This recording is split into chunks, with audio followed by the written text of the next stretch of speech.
less than a week to prepare. These guys came from all over the country. A lot of these guys have been away from their families here in California. So it's been quite of an adjustment, at least to say, for a lot of these guys here. Well, Joe Burrow has been somewhat acclimated here in this football game. He's been highly effective for Team East, as the quarterbacks have combined for 10 of 22 passing, but did get the touchdown, or 15 of 22 passing, did get the touchdown. They've dominated the time of possession game, 20 minutes to 16, 288 yards for Team East to 198 for Team West. And furthermore, this has been a ball club in Team East that, led by Joe Burrow, has been living in enemy territory. You would think with 288 yards of total offense for the East, who's on the field on offense, they'd have more than 10 points. It's just been about as sloppy a game as the conditions down on the field. It's almost entirely, by this point, yellow turf, or yellow grass, my apologies.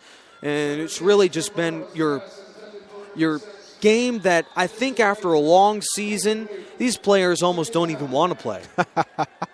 You bring up a great point, and that might be running through the heads of a lot of these guys, but when it comes down to competition and once that first hit is laid, I think the competitive juices start flowing, and these guys are in it to win it.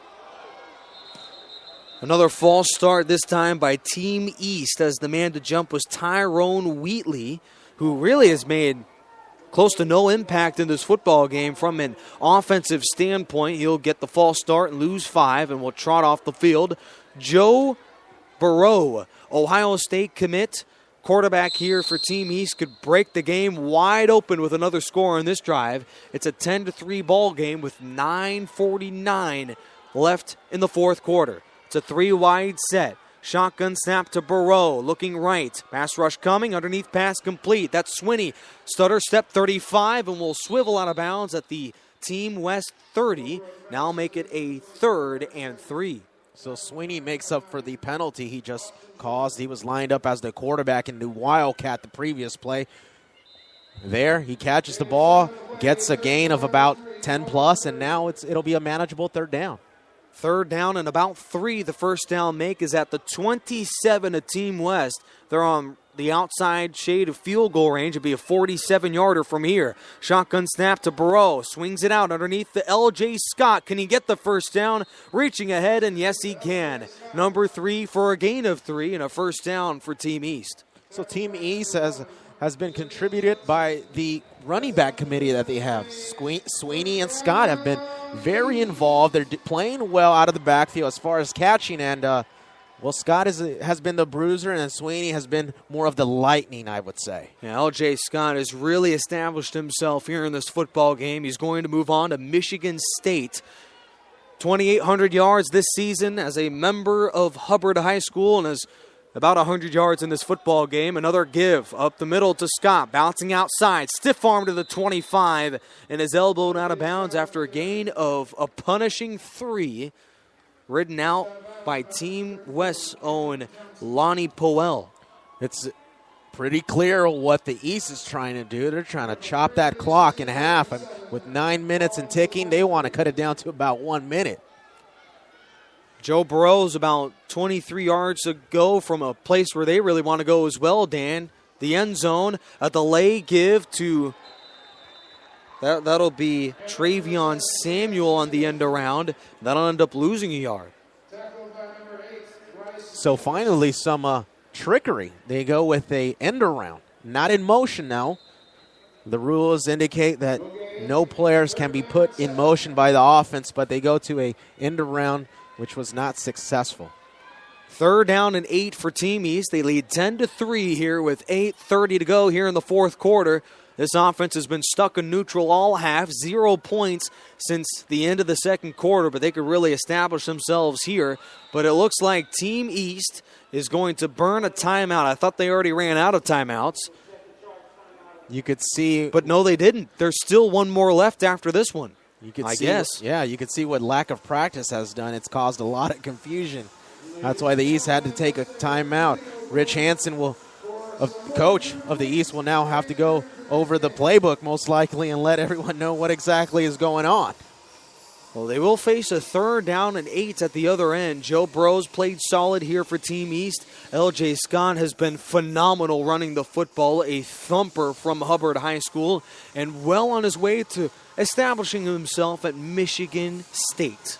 Yeah, he's a great pickup for Michigan State. Michigan State trying to compete in the big conference up north with Ohio State, and now Michigan's getting John Harbaugh. Well, Jim Harbaugh, that is, excuse me. Oh, Michigan. I think Michigan University will get John Harbaugh. Michigan State is a team that finished 11-2, and in their bowl game took down the number 5 ranked Baylor Bears. Yeah, that was an upset for sure. Baylor was one of the teams arguing their position and why they weren't in the college playoff championship. Winning the Cotton Bowl was Michigan State, and a team that could be well on its way to a top 5 ranking next year. A deep drop for Burrow. Steps up in the pocket, hesitates, nearly picked off. But the pass is out of bounds, intended for Scott, incomplete. Coverage was on by Prentice McKinley, and that'll be a 3rd down stop for Team West. I don't like the play call there, reason being no time was taken off of the clock. You call timeout, and then instantly that play only takes about 5 seconds off the clock, and so poor management as far as time. And Team East will try and break this one-possession ball game with a Daniel LaCamera 40-yard attempt. Bryce English is waving his hands in the air, all 305 pounds, to try and block it. From the right hash, kick on the way, has the distance, and is no good. He hooked it to the left. From the right hash as well. So that's now a combined 9 points that the East has missed out on. Daniel LaCarma has missed 3. I think they missed more than possibly, that. Hey. Just I would not from doubt field that. goals. That's right. Just from field goals. He's one of either 3 or 4, I believe. I know he's missed 3 for sure, so he's one of 4 on field goals. Yeah, wow. Of course, all of his misses are 40 yards or more. It's not like the man is missing chippies. It's just another chance for Team West. They have been, due to Team East mistakes, hanging in there. It's a 10-3 game, and West has it with 8:09 to go. Delay handoff up the middle, fumbles the football, and it's recovered by Team East. Right back the other way, and Team West is playing their most abysmal offensive football in about 4 years. The fumble for Team West was by Lonnie Powell, Cal commit, recovered by Team East. Look, if you're the East, there's no excuses for you to lose this ball game now. 8:01 remains in the fourth quarter. You're up 7. You're already in enemy territory at the 35-yard line. So it's about time you just put this ball game away right now. There's no other excuse for you to not execute here. It's about time. Well, my apologies to Michael Hasty, was the man to cough up the football. He wasn't even touched. It was a man that didn't even have one defender's hand on the football. It'll be a recovery for Team East, and they will begin their drive for the 2nd consecutive time inside the Team West 40. 1st and 10, Burrow looking to throw. Floats it to the near side, and a leaping attempt is caught for a Team East 1st down out to Naheem Hines for a gain of 10. Naheem Hines, the NC State commit, tippy-toeing down the sideline and getting that 1st down, showing us what he's going to contribute at the next level. Kyle Shermer, Vanderbilt commit, throws it to Hines for his 3rd grab. Now the quarterback is inside the opposing 30. 1st and 10, out of the pistol goes Shermer. Give up the middle. That'll be to the backup running back, Eric Swinney, and he will swivel his way, if you will, back to the line. No gain. Poor decision right there by Sweeney. And the clock is stopped. Yeah, you've got to realize this clock has got to be ticking. And for him to go out of bounds, it shows a lack of responsibility and football IQ right there, I'd say. He wasn't really going to get much, but ended up just, instead of running north and south, it's a run for no gain. Clock is stopped with 7:49 to go.